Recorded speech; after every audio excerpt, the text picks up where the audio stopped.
உதவி விட்டு அப்படி அந்த பிச்சைக்காரரை பார்த்துட்டு சொல்றாரு, ஏய் நன்றியோட இருறா அப்படின்னு சொல்றான்.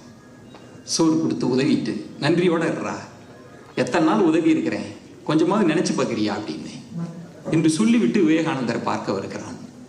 விவேகானந்தர் கேட்கிறார், ஏன் நன்றியோடு இருக்க சொல்ற? ஆமா, எத்தனையோ நாள் ஹெல்ப் பண்றேன், கண்டுக்க மாட்டான்.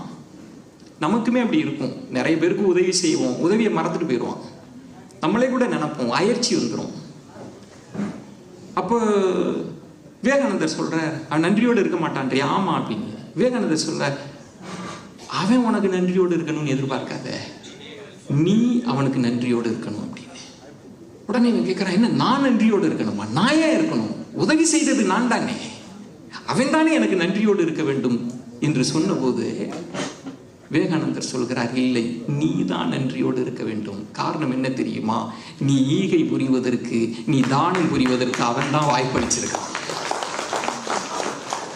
உன் சொர்க்கத்தின் வாசலை திறப்பதற்கான திறவுகோல் அவன் தான் உனக்கு கொடுத்திருக்கிறான். நீ நன்றியோடு இரு அப்படி.